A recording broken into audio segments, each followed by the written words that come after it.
Here with Melonny Thompson with Academy Mortgage. Thank you, Patricia, for having me. I'm so excited. Yeah, so I just had a quick question. Right now in today's market, any advice for new buyers? Yes, I have a lot to say about that right now. Good. And I have a really, I guess, kind of a funny analogy. So, stay with me. Don't laugh too much. But I feel like, when women have children, we have several children, our brains tend to forget about pain of childbirth or not sleeping, right? Our brains do that to kind of suppress traumatic experiences. So I'm feeling like people are forgetting what it was like to buy a house the summer of 2022. So let me take you back there. We had very similar issues today with supply and demand, right? We had a lot of demand because of the low interest rates, but our supply was low, right? So what did that do? Buyers flooded the market. People were paying $50,000, $100,000 over ask, waiving appraisals, inspections. I mean, it was crazy, right? Our veterans, it's Veterans Day. Thank you for your service out there. Yes, thank you. Our veterans couldn't get into a home, right? The sellers weren't accepting VA offers or FHA or down payment assistance. Forget asking for closing cost credits, right? Those were the times. So a lot of our buyers got pushed to the sidelines, right? And they couldn't get in the game. And what we need to realize is real estate has always been a wealth building tool, one of the fastest ways to build wealth. And I think people need to kind of think about and remember what their motivation is for buying, right? It's not just to get into a home that they like. Think about bigger goals, right? Maybe you want to own your own business. You want to start a business, but you don't have the money for that, right? Or you want to put your kids through college. Think about this first purchase as that sort of train, get on the track with that first train to get going towards the bigger goals that you're looking for, okay? Because you're going to make money on that home. My first house, I didn't like at all. But you know what? I made $100,000 on it 4 years later, which helped me get to that next thing, that next goal.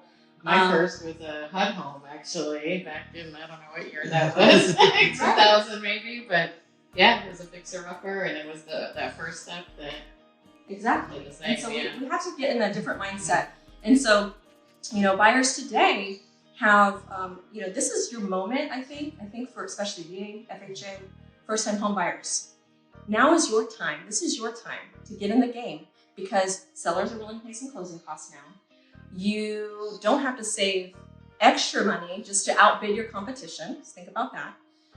So you don't need to be on the sidelines again. And now you're gone years without getting into the real estate game, right? Yeah. And so get in the game. Yes. Get in the game now. It's your chance. This is your time. So another question would be for someone that's looking to get pre-approved. Kind of break down that pre-approval process, please? Yes, I would love to. Getting pre-approved, I think everyone knows it's really crucial if you have any kind of chance at getting your offer accepted and getting the ultimate home. But what that can look like is different for many people, especially if you are self-employed or you've had multiple jobs. There's so many different guideline changes that happen. There's programs that come in and out of availability. So it's always important to speak to a lender really early on in the process because we can also kind of plan ahead as well. So even if you're not quite ready now, I can put together a plan in place for you to be ready, let's say in 60 days. And there are some things maybe I need to do to help with your credit or saving money. But it's important to speak to me about that first, and I can outline a game plan for you. But even further, when you speak to me early on, I can also then partner with your realtor to help structure the best deal for you and look better to a seller as well. And so it could be negotiating closing cost help. It could be just figuring out what down payment, what loan program would be best for that property or would be most easily accepted. Things like that are really important that we understand because this is what we do every day. And so speaking to the experts first is key for that. And what about those, thank you, what about those that do say credit karma? And then they're there's issues on there and they want to repair their credit. Those agencies that offer that, what's your advice on that? So there's a lot of mixed information. So educating is key, and I love doing that as well, especially when they're getting flooded with information from the unreliable sources too. And so credit monitoring companies are great because it kind of helps give you an idea of kind of where you're at or if there's been anything reported to collections. But algorithms and scoring models used for pulling your credit or a mortgage or a car loan or credit card are completely different. So they're not 100% reliable from a score perspective, but they are important to be in touch with what's going on with your credit. And so again, there are a lot of companies out there that can help you with credit repair, but I would also just speak with the lender first before going to that step, because there might be things you don't need to do that you think you need to do. And maybe there's a better use of your money that can help you get to that house versus paying off all your credit cards or doing whatever it is that that credit repair company told you to do. So speak with your lender first. If your goal is to get a house, speak with your lender first. Thank you. So there's so many different lending options out there, and not everybody can offer the same thing. And Melonny has this amazing program that she's able to offer with the Buydown. Tell us a little bit about that. Purchasing this home or anything similar to it, Yes, and what it would be like. Absolutely. So I have this beautiful flyer here on this gorgeous property that we're at now.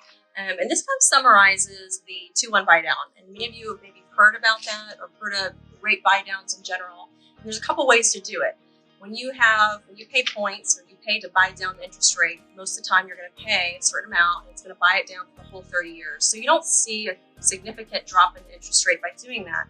But there's another option where you're buying down for a short period of time. So you're buying down just the first couple of years. So what that does, it allows the rate to go, let's just say market rate today is 7%.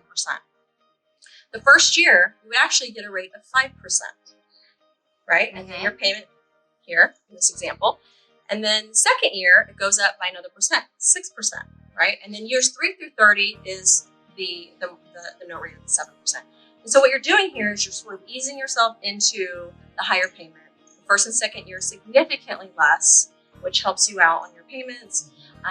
And also too, there's an opportunity to refinance maybe within that by the third year, let's just say.